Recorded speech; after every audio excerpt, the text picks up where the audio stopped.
Finally साल 2025 का ये लास्ट वीक है जिस वीक में बाज़ार ओपन होने वाला है अपने कारोबार के लिए। अब यहाँ पर बाज़ार के सामने चुनौतियों की अगर बात की जाए तो बाज़ार के सामने बहुत सारी चुनौतियाँ हैं जिसकी वजह से बाज़ार के अंदर गिरावट हो सकती है, या फिर ये कहा जाए कि बहुत सारे रीज़न है जिसकी वजह से इंडियन स्टॉक मार्केट के अंदर पैसे बनाना मुश्किल नहीं बिल्कुल नामुमकिन सा हो गया है।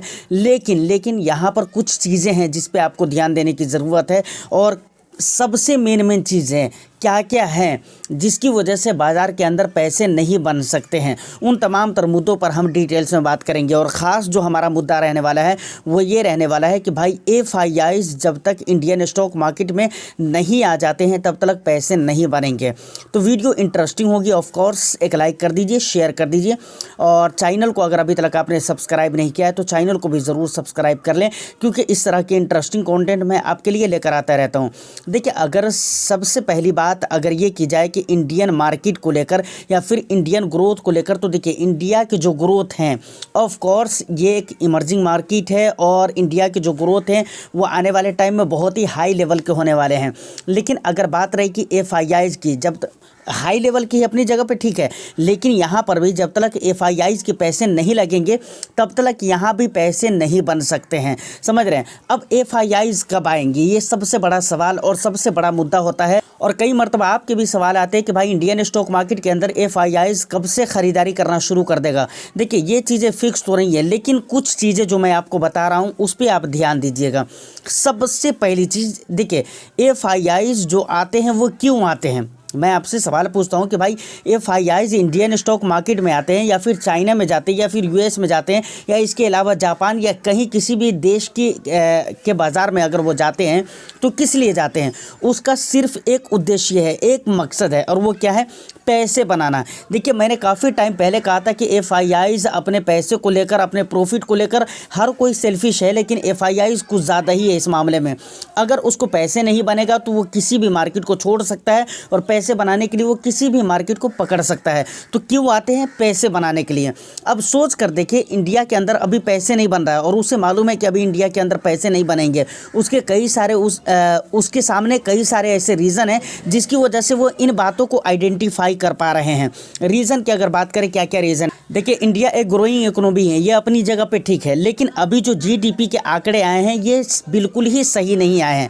उसके बाद यहाँ पर जो इन्फ्लेशन के रेशियो आए हैं, उसके बाद Q2 के जो रिज़ल्ट आए हैं, ये सारी चीज़ें जो देख रहे हैं FIIs, तो उनको लग रहा है कि भाई जिस देश के अंदर खुद अपने इतने ज़्यादा मुद्दे हैं वहाँ की इकोनॉमी ऑफ कोर्स अभी कुछ दिनों तक सही नहीं होने वाली है।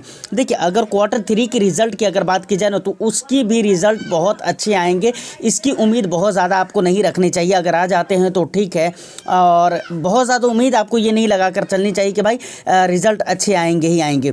तो ये सारे मुद्दे हैं जिसकी वजह से उन्हें ऐसा लग रहा है कि भाई अभी इंडियन स्टॉक मार्केट के अंदर पैसे नहीं बन सकते हैं, और इसीलिए वो अभी तो नहीं आएंगे। तो देखिए, जब तक ये सारे मुद्दे इंडिया के जो अपने खुद के मुद्दे हैं, ये सारी चीज़ें सही नहीं हो जाती, कुछ हद तक के कंट्रोल में नहीं आ जाती, तब तक FIIs बहुत ही जम कर जो निवेश होता है ना FIIs का, वो ऐसा निवेश नहीं करेंगे। देखिए, ऐसा नहीं कि बिल्कुल FIIs बिल्कुल निवेश करना बंद ही कर दिए हैं, ऐसा नहीं है।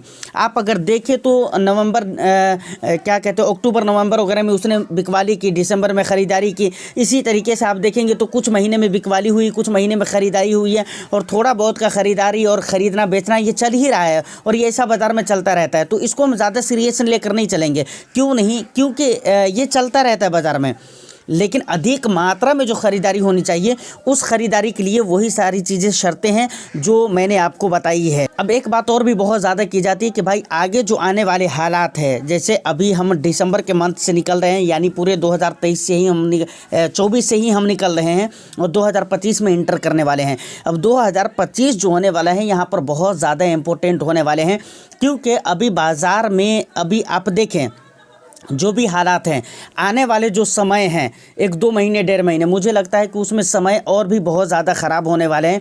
इसी तरह इसी वजह से और इसी रीज़न से बहुत सारी जांच एजेंसियां जो अपने आप को रिपोर्ट वगैरह निकालती रहती हैं, वैसी एजेंसियों का कहना है कि भाई आने वाले जो 2025 है, 25 के जो 6 मंथ रहने वाले हैं शुरुआत के, वो बहुत अच्छे नहीं रहने वाले हैं, क्योंकि ट्रंप की एंट्री होने वाली है और ट्रंप दुनिया भर से अजीब तरह की बातें कर रहा है और दुनिया भर में वो टैरिफ वगैरह की जो बातें कर रहे हैं, इस वजह से पूरी तरह से माहौल उथल पथल हो जाएगा। तो यहाँ पर बाद में क्या होगा, मतलब हकीकत मानों में माहौल उथल पथल होता है या नहीं होता है, माहौल ख़राब होता है या नहीं होता है, दुनिया भर के मार्केट के ऊपर इम्पैक्ट पड़ते हैं या नहीं पड़ते हैं, ये बात की बात है। लेकिन जो लोग ये अनुमान लगा रहे हैं और जो लोग ये कह रहे हैं कि भाई ऐसा हो जाएगा, वो अपनी जगह पे बिल्कुल राइट है। क्योंकि आप स्टेटमेंट देखिए ना, ये बंदा जो ट्रंप जो है, इनके स्टेटमेंट देखिए, इनके पास्ट देखिए, इसके रवैये किस तरह के रहे हैं और ये कैसी बातें करता है। तो ये सारी चीज़ें हैं जो आपके सामने हैं और जिसकी वजह से ये बातें की जा रही हैं। अब आपको क्या करना चाहिए, अब आपको क्या अपने इन्वेस्टमेंट को रिडीम कर देना चाहिए इस इंतज़ार में, या फिर इस बात को लेकर कि भाई 3-4 महीना के बाद हम निवेश करेंगे, चलो जनवरी फरवरी मार्च अप्रैल तक के हम छोड़ देते हैं, निवेश ही नहीं करेंगे या अपने निवेश को हम रिडीम कर लेते हैं।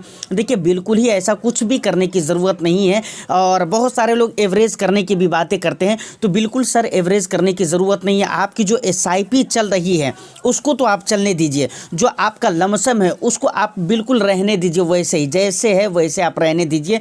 आप उसमें नए लमसम ऐड ना करिए। अगर आपको लगता है कि भाई मेरे लिए मुनासिब नहीं है, ये टाइम सही नहीं है मेरे लिए इन्वेस्टमेंट करने के लिए, तो आप बिल्कुल जो लमसम करना है उसे आप मत कीजिए। लेकिन SIP जो आपकी चल रही है और जो लमसम आपने करके रखा हुआ है उसको जैसे है वैसे आप रहने दीजिए।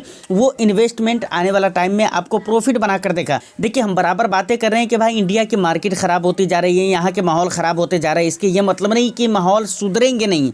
इस बात को सबसे बड़ी पॉजिटिविटी यहाँ पर यह है कि माहौल जिस दिन सुधर गई ना, उस दिन आपके पैसे बहुत अच्छे बनेंगे। देखिए इंडिया में इंडिया की जो मार्केट है, ऑफ कोर्स यहाँ पर पैसे बनेंगे और ग्रोइंग इकोनॉमी है, जैसा कि मैं बराबर बोलता हूँ और हर कोई कहता भी है और ये हकीकत भी है, ग्रोइंग इकोनॉमी है। लेकिन कुछ चीज़ें हैं जो यहाँ की सरकार ही, यहाँ की गवर्नमेंट ही ध्यान नहीं दे रही है, जैसे टैक्सेस वगैरह को लेकर। मतलब आप यहाँ से US से भी सबक हासिल किया जा सकता था कि भाई ट्रंप अपने लोगों पर ये कह रहा है कि भाई हम US के अंदर टैक्स को ख़त्म कर देंगे, बिल्कुल ज़ीरो कर देंगे, लेकिन हम दूसरी कंट्रीज़ के ऊपर जो सामान इंपोर्ट एक्सपोर्ट होंगे उसके ऊपर हम टैरिफ लगाएंगे। अब सोचिए, अपने लोगों से टैक्स ख़त्म करने की बात की जा रही है और हमारे यहाँ क्या है कि अपने लोगों पर ही टैक्स लगाने की कोशिश की जा रही है, और वो भी अधिक से अधिक मात्रा में और अलग अलग तरीके से। कभी इक्विटी का टैक्स बढ़ाया जा रहा है, कभी GST के नाम पर टैक्स को बढ़ा दिया जा रहा है, कभी स्लैब नया ऐड किया जा रहा है, कभी कुछ हो रहा है। तो ये सारी चीज़ें हैं जो इंडिया के माहौल को ख़राब करने में कोई रोल मतलब छोड़ता नहीं है, कोई मौका छोड़ता नहीं है। तो फाइनली ये सारी इंपॉर्टेंट बातें थी जो कि मैंने आपको बताने की कोशिश की है। उम्मीद करता हूँ कि इन्फॉर्मेशन आपको अच्छी लगी हो, तो बस एक लाइक करके शेयर कर दीजिए। चैनल को अगर अभी तक आपने सब्सक्राइब नहीं किया है तो चैनल को भी ज़रूर सब्सक्राइब कर लें। और सर एक बात न भूलें कि आपका जो भी अपना वैल्यूएबल फीडबैक हो, आप जो भी कहना चाहते हैं, आपकी जो भी थॉट्स हैं इन तमाम बातों के ऊपर, आप कमेंट सेक्शन में रख सकते हैं। All the best, thank you for watching.